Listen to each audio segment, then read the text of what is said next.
በስመ አብ ወወልድ ወመንፈስ ቅዱስ አሐዱ አምላክ አሜን። ውድ የእግዚአብሔር ቤተሰቦች እንኳን ለሁለተኛው ሳምንት የዐቢይ ጾም የቅድስት ሳምንት አደረሳችሁ። እንግዲህ እንደ ቅድስት ኦርቶዶክሳዊት ቤተክርስቲያን አስተምህሮ መሰረት ታላቁን የዐቢይ ጾምን እየጾምን እንገኛለን። እንደ ቅዱስ ያሬድ ደግሞ ስርዓት መሰረት ሁለተኛው ሳምንት ላይ ቅድስት ላይ እንገኛለን። እንግዲህ የቅድስትን ጉዳይ ስናስብ መጀመሪያ የምናየው ቃላዊ ትርጓሜው ምንድነው? ቤተክርስቲያናችን በቅድስት ሰሞንስ ምን እንድናስብ ነው የምትፈልገው? ሐሳቧስ ምንድነው?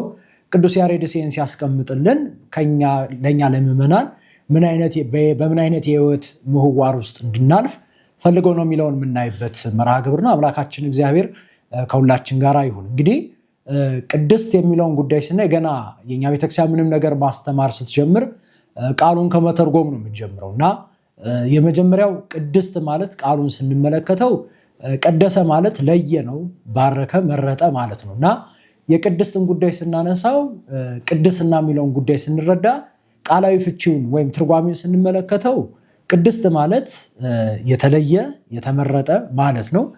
ስለሆነ ስለመለየትና ስለመመረጥ የምናወራበት ሳምንት ነው እና ወደ ምስጢራዊ ትርጓሜ ደግሞ መተን ስንመለከተው ቅድስት የሚለውን ጉዳይ ደግሞ አምላካችን እግዚአብሔርን የምንመስልበት ህይወትን የምናይበትና የምንካፈልበት እሱንም የምንረዳበት ሳምንት ነው። በምሳሌያዊ ትርጓሜ ደግሞ ስንመለከተው ቅድስት የሚለውን ጉዳይ ቅዱሳንን የምንመስልበት ነው። እንግዲህ ቤተክርስቲያናችን እያንዳንዱን ትርጓሜ ስተረጉም ቅድም እንዳየነው በሶስት አይነት መንገድ ተረጉማለች። በሰዋሰዋዊ ትርጓሜ ተረጉማለች፣ ሁለተኛ ደግሞ በምስጢራዊ ትርጓሜ ተረጉማለች፣ ሶስተኛ ደግሞ በምሳሌያዊ ትርጓሜ ተረጉማለች። በሰዋሰዋዊ ትርጓሜ ስንመለከተው ቅድም እንዳነሳ ነው ቃሉ የግዕዝ ቃል ነው፣ ለየ ማለት ነው። እንግዲህ እንደ ክርስቲያን የመለየትን ጉዳይ፣ እግዚአብሔርን የመምሰልን ጉዳይ፣ ቅዱሳንን የመምሰልን ጉዳይ ስናነሳ ጉዳዩ የሚወደው ቀጥታ ተያይዞ ከስነ ፍጥረት ጋር ባሻገር እንደ ክርስቲያን ደግሞ ከተለየንበት ነው። እንግዲህ በመጽሐፍ ቅዱስ በጣም ብዙ አይነት መለያየቶችን አይተናል። መልካም የሆነ በበጎ ፈቃደኝነት የሚደረግ መለየት አለ። በጣም መልካም ያልሆነ ደግሞ አሳዛኝ የሆነ መለየት አለ። ወይም ደግሞ ሰዎች በኃይልና በጉልበት የሚለዩት መለየት አለ። ከዛ በተጨማሪ ደግሞ ሰዎች በተፈጥሮ አደጋ፣ በሞትም በተለያዩ ሁኔታዎችም የሚለዩት መለየት አለ። እንደ አብነት ያለ ምሳሌ የአባታችንን አዳምን ስናየው አዳም መለየትን ገጥሞታል። የተለየው ከማን ነው ሲባል ከእግዚአብሔር አምላካችን ነው። አዳም አባታችን ኃጢአትን በመስራቱ በኦሪት ዘፍጥረት ምዕራፍ 3 ላይ ከእግዚአብሔር እንደተለየ መጽሐፍ ቅዱስ ይነግረናል። ቅዱሳት መጻሕፍትም ሊቃውንት አባቶችም ይህንን አብራርተው ይነግረናል። እንግዲህ ይህን መለየት የቅድስና መለየት አንለውም አይደል? ከእግዚአብሔር መለየት ስለሆነ ሞት ብለን ነው ተርጉመን የምንሄደው። ብርሃነ ዓለም ቅዱስ ጳውሎስም ይህንን ሲናገር በመልእክቱ ላይ ከአዳም እስከ ሙሴ ድረስ ሞት ነገሰ ይላል እና አሁን በዚህ ሳምንት ቅዱስ ያሬድ እንድናስብ የሚፈልገው ይሄኛውን መለየት አይደለም። ደግሞ በጎ መለየት አለ። ሰዎች በራሳቸው ተስማምተው የሚለያዩት መለየት አለ። በኦሪት ዘፍጥረት መጽሐፍን ከፍተን ስንመለከት አባታችን አብርሃምና ሎጥ የተለያዩበት መለየት አለ። ይሄ አሁን በጋራ ስምምነት የተደረገ መለየት ነው። እናስታውስ እንደነበር እኔ እናንተ ወንድማማቾች ነን፣ ጠባቂዎች ከጠባቂዎች ጋር፣ ከብቶች ከከብቶች ጋር፣ እረኞቹ ከእረኞች ጋር ሊስማሙ ስላልቻሉ እኔ እናንተ መጣላት ስለሌለብን በሰላም እንለያይ፣ የፈለግከውን ምረጥ ብሎት ነበር። እናስታውስ እንደነበር አባታችን ሎጥ ቀድሞ ነው የመረጠው። አብርሃም እድል ነው የሰጠው እንዲመርጥ እና ሲመርጥ በጣም ያማረችውን የተዋበችውን በሰዓቱ ጥሩ የምትባለውን መሬት ውሃ ያለባት ለም የሆነችውን ሰዶምን ነበር የመረጠው።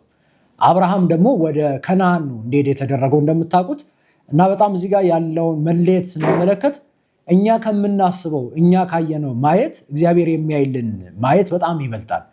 እንግዲህ እንደምታውቁት ነው አብርሃም ምርጫውን ለሱ ነው የሰጠው። ሎጥ በሱ አይን በሱ መረዳት ጥሩ የሆነችውን ሰዶም ነው የመረጠው። ከ6 ምዕራፍ በኋላ ስትሄዱ ዘፍጥረት 19 ላይ ስትመለከቱ ሙሉ በሙሉ የሰዶም ምርጫ ከተማ በእሳት ጠፍታለች እንደምናውቀው እና እኛ ካየነው እኛ ከምናየው እኛ ከምንመርጠው መመረጥ እግዚአብሔር የሚያይልን ማየት በጣም ይበልጣልና ሎጥ ለራሱ አየ፣ ለእግዚአብሔር ለአብርሃም ደግሞ እግዚአብሔር አየለት ይላሉ ሊቃውን ሲያስተምሩና ከኛ ምርጫዎች፣ ከኛ መረዳቶች፣ ከኛ ጥበቦች፣ ከኛ ፍጥነቶች ይልቅ መድኃኔዓለም ኢየሱስ ክርስቶስ የሚያይልን ማየት በጣም ይበልጣልና እግዚአብሔር የሚያይልን ይበልጣል እኛ ከምናየው። ይሄንን በአብርሃምና በሎጥ ህይወት የምናየው ግን በስምምነት የመጣ መለየት ነው። ይሄኛው ሶስተኛው ግን ዛሬ ቅድስት ብለን የምናነሳው መለየት ግን ከዓለም መለየት ነው። ለዚህ ነው ዓለም የራሷን ትወዳለች፣ ዓለም የራሷን ትመርጣለች። እኛ ክርስቲያኖች ከዓለም ሳንሆን በዓለም ሆነን የምንኖር ግን ከዓለም ያልሆነን። ታዲያ ክርስቲያኖች መለየታቸው ከየት ነው የሚጀምረው ሲባል ከጥምቀት ነው። ለዚህ በጣም የሶሪያን አባቶቻችን የተለያዩ ማብራሪያን ይሰጣሉ። በተለይ እንደነ ማር ይስሐቅ ያሉ አባቶች እንደ ቅዱስ ኤፍሬም ሶራዊ ደግሞ በመዝሙሩ ላይ ጥምቀትን ባወደሰበት ዝማሬው ላይ ቅዱስ ኤፍሬም ሶራዊም ሲያነሳ የቅዱስ ዮሐንስ ወንጌላዊውንና የቅዱስ ጳውሎስን ሐዋርያውን የሁለቱን የጥምቀት ትምህርትን ያነሳሉ። እንግዲህ እንደምታውቁት ቅዱስ ዮሐንስ በዮሐንስ ወንጌል ምዕራፍ 3 ላይ ጥምቀትን ሲያስረዳ ክርስቶስ አምላካችን ስለ ስም አጠራር ክብር ይግባውና ሰው ዳግመኛ ከውሃና ከመንፈስ ካልተወለደ የእግዚአብሔር መንግስት አይወርስም ብሎ ለኒቆዲሞስ ያስተማረውን ትምህርት ሁላችንም እናስታውሳለን።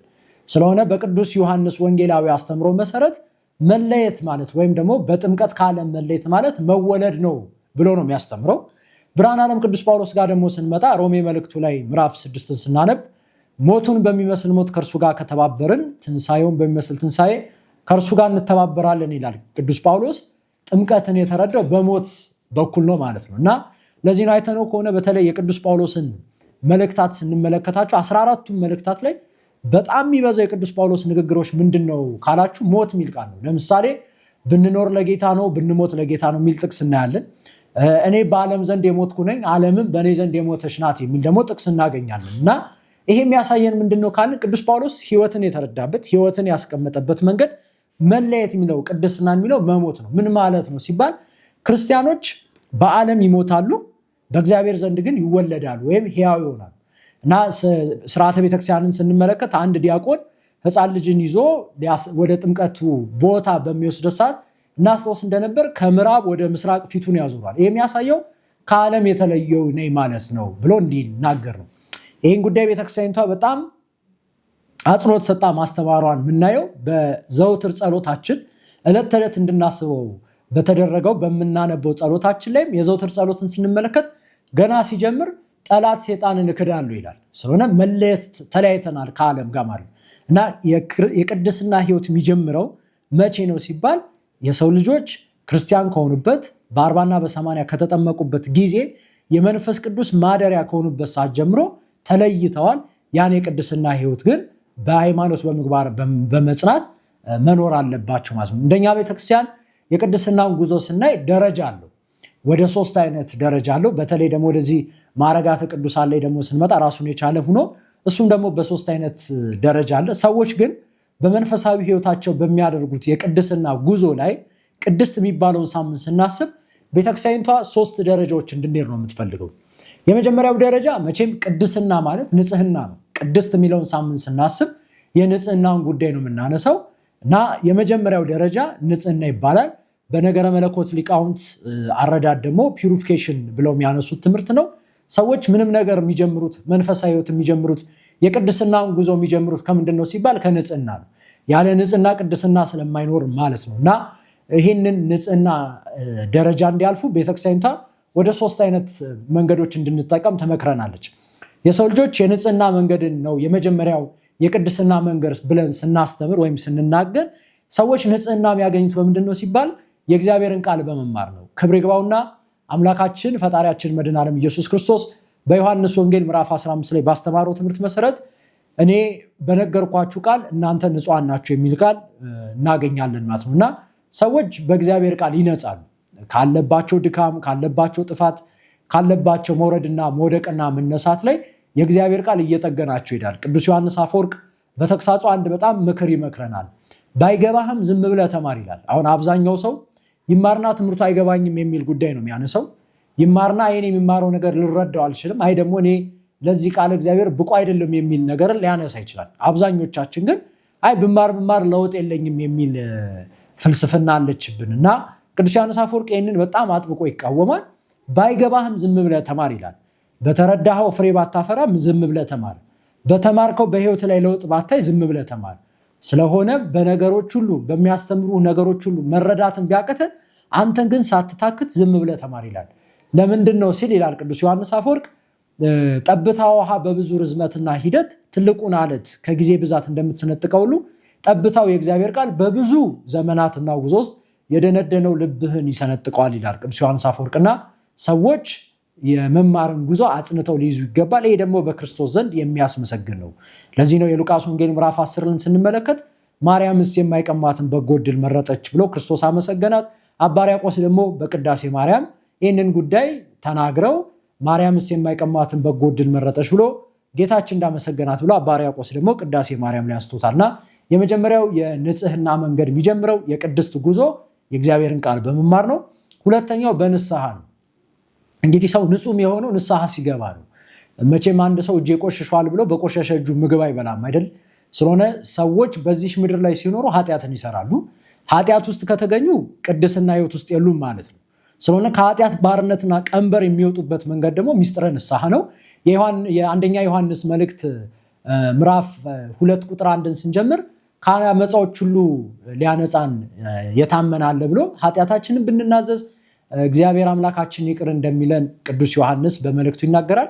አንደኛ ዮሐንስ ምዕራፍ 1 ቁጥር 9 ላይ ስናነብ ኃጢአታችንን ብንናዘዝ እግዚአብሔር ይቅር እንደሚለን ማንም ቢሆን ኃጢአት የለብኝም ቢል ራሱ ኃጢአተኛ እንደሆነ ይናገራልና ኃጢአት የለብኝም ብሎ ማሰብ ራሱ ኃጢአት ነው። አንድ ሰው የፈለገ ንጹህ ነኝ ብሎ ራሱ ቢያስብ ንጹህ ነኝ ብሎ ማሰብ ራሱ ትልቅ ኃጢአት መሆኑን ቅዱስ ዮሐንስ በመጽሐፍ ቅዱስ አንደኛ ዮሐንስ ምዕራፍ 1 ቁጥር 9 ላይ ይነግረናል። እና ሰዎች እዚህ ምድር ላይ ሲኖሩ ከኃጢአት ከመቤታችን በቀር ሁላችንም ይሄን ኃጢአት ያገኘናል ወይም ደግሞ በኃጢአት ውስጥ መውደቅ መነሳት ውስጥ ይኖርብናል ማለት ነው።